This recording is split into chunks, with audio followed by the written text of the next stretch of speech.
Welcome to Season 6, Episode 16 of Strategy Simplified. If you're looking for last-minute case interview tips, today's episode is for you. Naman covers some do's and don'ts to get prepared for case interviews quickly and effectively. After the main portion of the show, you'll want to stick around for another segment of After Office Hours, where Kit O'Connor, ex-McKinsey, answers 2 listener questions about math errors in case interviews and about what the right amount of case practice is. We receive countless emails from people needing to prepare for case interviews with very little time, usually with less than a week to go before interviews. The story usually goes something like this. First, the excitement. You received an interview invite. Finally. Then, the feeling of dread comes in. You didn't think it would happen so fast. What do? You Google how to prepare for case interviews. After a few desperate hours of searching, watching YouTube videos, and reading blogs, you realize that this is more involved than you thought. Sometime after midnight, you write us a frantic email. Help. I have an interview next week and I have no idea how to prepare. That's what today's episode is for. If you have a case interview next week or the week after, we're talking through today how to get ready. But first, here's what not to do. There are plenty of things that you can do that make you feel like you're getting prepared, but won't actually help you. Some of those things: watching case interview explainer videos, reading case books from cover to cover, watching other people case, reading how-to blogs, scrolling firm websites. All of these things can be helpful when you have a longer runway to interviews, but they won't do you much good if you're racing against the clock. Preparing for case interviews without actually doing case interviews is like thinking that you can become a good swimmer by watching people swim. It's just not how the world works, and it's just not how the case interview process works. The good news is that you can prepare in a hurry, but only by jumping right into simulated mock interviews. And by that, I mean doing out loud practice with a partner. Here are the 4 things that you need to build casing proficiency. Number 1, you need repetition. Number 2, you need an assessment of your weaknesses, preferably by an expert. Number 3, you need drill-based practice to fill those gaps. And number 4, you need full mock practice that puts everything together. Not just the technical case skills, but your communication, executive polish, and general likability skills as well. So, find some partners. Ask your friends, or join our free case practice partner group. The link is in the show notes. Ideally, you'll work with our expert team of coaches. They'll assess your strengths and weaknesses, make sure you're focused on fixing the right issues, give you pinpoint and actionable feedback, and cheer you on like crazy. Click the link in the show notes to learn more about our MBB coaches. Let's give you some more detail on how to approach a prep plan, whether you work with our team or not. Here's how I recommend you get started today. First, if you're a case beginner, start with market sizing questions. Do at least 2 a day. Now, depending on the firms that you're interviewing at and your level, you may or may not see a standalone market sizing question. You should start your prep with them anyways. Why? The core skills that market sizing questions test for are the core skills that you'll need to use in more robust case interviews. The ability to recap, the ability to make assumptions, the ability to calculate, and the ability to drive a final number towards business insights. All of these are transferable skills to the longer case interview format. Start with market sizing so that you can begin to flex and build these muscles immediately. The good news about market sizing questions, you don't need a partner to do them, and you can make them up as you go. For example, as you're driving by a coffee shop, you can think to yourself, I wonder what the market for paper coffee cups is in my city. Then you're off to the races. Next, after you've got market sizing under your belt, do 5 cases along with a walkthrough or an audio recording. Now, I know that I just told you that watching or listening to case interviews isn't going to help you when you have such a short runway. And that's true. What can help you is if you do those cases along with watching the video or listening to the podcast. Just watching or just listening alone won't do you a whole lot of good. But if you work alongside the expert or the candidate who's in that video or on that podcast episode, then the feedback that they get can be helpful as you go and do that case alongside them. So do 5 cases along with a podcast or a YouTube video. And you can look through Strategy Simplified archives to find a whole bunch of live case walkthroughs that we've done. Next, once you've got market sizing and 5 full cases under your belt, you are ready for a diagnostic interview with an expert. In this session, the expert will quickly assess your strengths and your weaknesses. Here's the thing when you're on a short timeline to prepare for a case interview. You don't have time to run through an arbitrary number of cases and just hope that you'll be fine by the end. You have to be more strategic with your approach. Understand your weaknesses, understand the things that will stop you from getting an offer, and focus intentionally on those things. If you just run through mock case after mock case after mock case and focus on quantity over quality, sure, your weaknesses will get stronger, so will your strengths, but you'll never close the gap between the two. That's why a diagnostic interview close to the beginning of your prep process is so important. Once you've got that diagnostic interview done, now it's time to do 10 cases twice. Why twice? It's how you internalize the learnings. Go away and do 10 cases with a partner or with an expert coach, and once you're done doing the case the first time, go back by yourself and do it again. Now that you're familiar with the case context, with the pieces, with where the case is heading, push yourself to get to deeper analysis, a more robust structure, deeper insights from the math. Do each case twice and extract all the learnings that you can out of it. This is an example of the quality over quantity approach in action.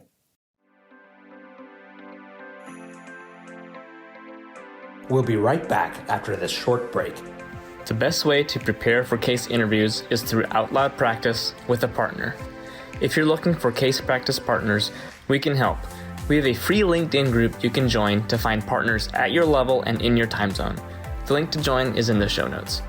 In addition, we have a team of trained MBB coaches who can work with you via one-on-one Zoom sessions to help you get ready for case interviews. Whether you're starting from scratch or just need a little bit of extra help to get over the hump, our coaches have seen it all and will customize each session to your specific needs. If you're looking for a tailored and structured case prep program, look no further. Again, the link to join is in the show notes. Finally, the last step that I'll recommend today is to take a drill-based approach to fill the rest of your gaps. Do mental math drills if you find you're too slow or inaccurate in the math. Struggling with structure? Go do just structure drills. Find it difficult to come up with creative ideas during the qualitative part of a case? Test yourself on brainstorming. Struggle with data interpretation when it comes to charts and graphs and exhibits? Go do chart drills. All of the drills that I've just mentioned are available on the Management Consulted platform. We've linked to them in the show notes. So there you have it, some do's and don'ts for last-minute case interview prep. Get rid of the fluff and take a focused, strategic, intentional approach to preparing for your case interview. If you have further questions, write us an email or work with one of our expert coaches.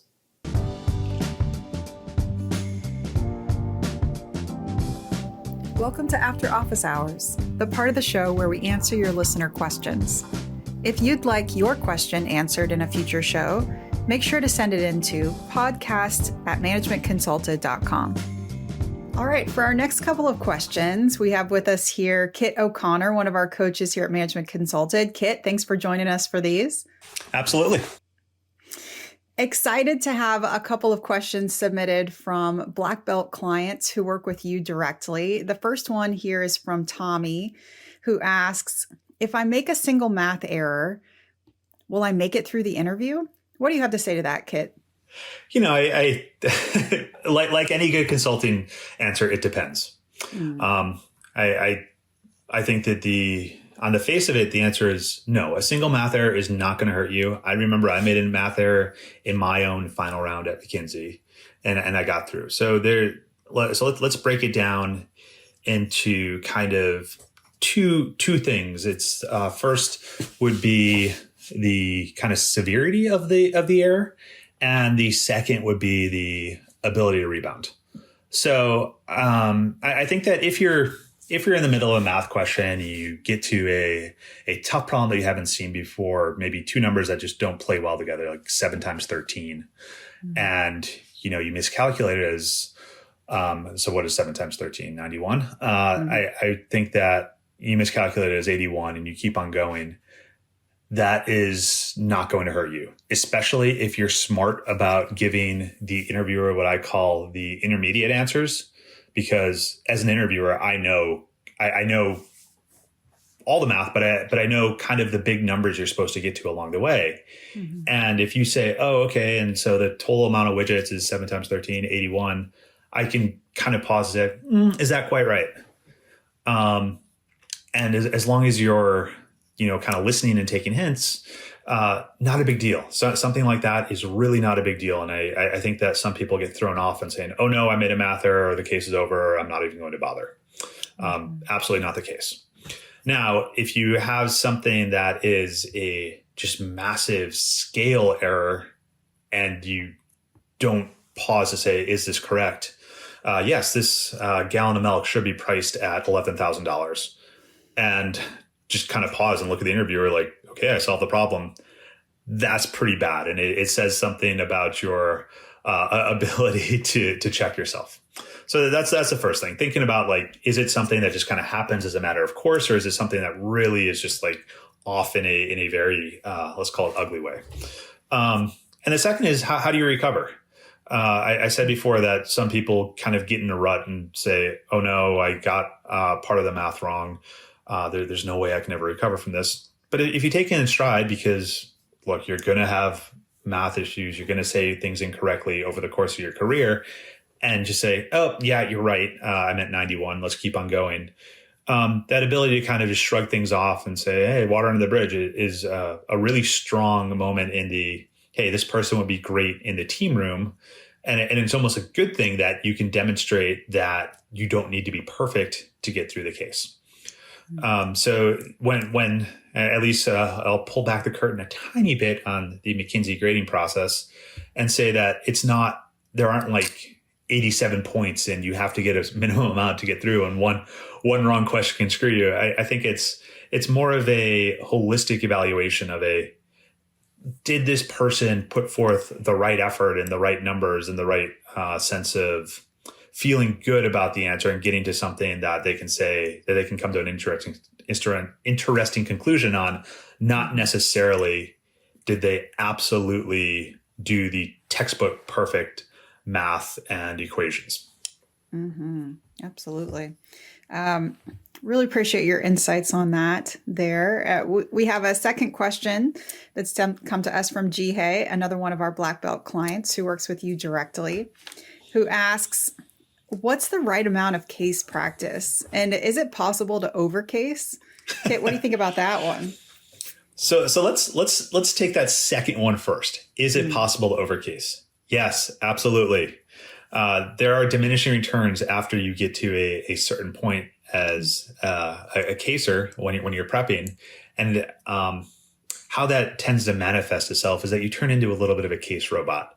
You end up taking every case and trying to kind of go into the index in your head and saying, okay, this is like that one I did with Kit 4 weeks ago. This is the one I did with Stephanie last week. Mm-hmm.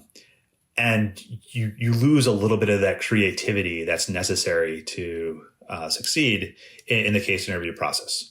So yes, it's absolutely possible to overcase. Now, in terms of when does that overcasing happen? It's different for different people, but I generally think about the first 5 or so cases being, hey, get your feet in the water, start dealing with this very strange process. Start learning some of the vocabulary, some of the cadences as you go along. Then call the next 5-10 are about polishing up the case skills, saying, okay, I no longer have to actively keep all of these at the front of my mind. I can start focusing on specific areas. I can start customizing more. I'm not using these kind of standardized out of the book frameworks. And you can start focusing a little bit more on where you personally need improvement. Frankly, I think this is where MC is probably going to provide the most value, is in those kind of formative early cases. Then there's something like 15 onto somewhere between 20 to 40. And I realize it's a very broad range where you're going to start saying, okay, I feel comfortable and I'm not really learning as much as I do more cases. And so at that point, you get a little bit into a maintenance mode. I would say that, at the beginning of these, case coaches are good. At kind of the end, like right before an interview, case coaches are good to kind of say, all right, here's the kind of the little tarnish on the diamond that you can polish a little bit before you go into the interview tomorrow. But that's what I typically see, is somewhere in that 20 to 40 case range. You should start feeling, okay, I got this. And sometimes you need someone to tell you, hey, you're good. You should be in maintenance mode by now. Like, stop doing 4 cases a day.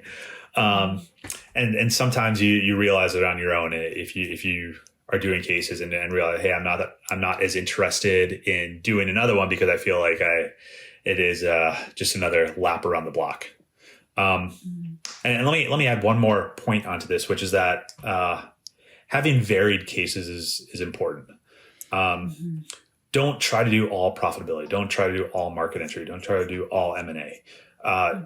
Vary it both with the people you practice with. So don't it's great to have a consistent case partner, but trying out different coaches, different people, whether it's within a black belt program or other people you meet online or in your program,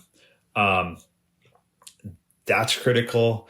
As well as, ask for some of the weirder cases. Ask for, hey, did you encounter a particularly difficult one or a particularly strange one in your interview journey, and can you give me that one? So, to kind of summarize, yes, you can overcase. It's different for everybody, but understanding where you are in your prep and who and what is most helpful is probably the most important thing to keep top of mind, rather than purely the number of cases that you've done to prepare. I think those guidelines are probably going to be super helpful to people, Kit. Just to follow up on one piece there, so that we help our listeners understand the numbers that you gave. I take that to mean quality case repetitions live with a partner. Is that what you were meaning? That's exactly what I mean. If I think a lot of people say, oh, I've read these cases. It's, that's probably helpful at the very beginning to just kind of understand a little bit of the vocabulary and the flow of cases. If you think about, if you do your very first case with a partner and then go back and read some just to get the flavor of cases, it's helpful there.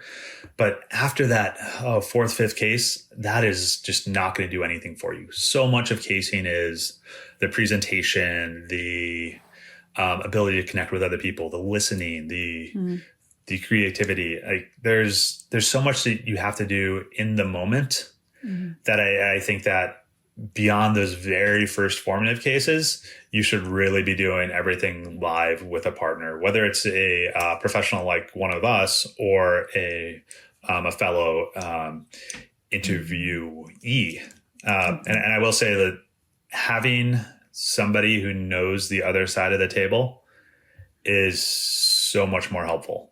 And that's not to say all the time, and it's not to make this a blanket advertisement for us. I think it's whether it's a friend who has been a consultant or somebody else who has been in one of those firms, that practice is so critical to make sure you have at some point during the journey.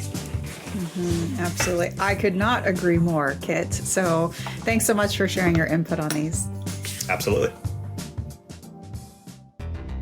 Thanks for listening to today's episode of Strategy Simplified. As always, if you like what you heard, leave us a rating and review on Apple Podcasts or Spotify. And don't forget to check out the free resources available through the links in the show notes. We'll see you next time.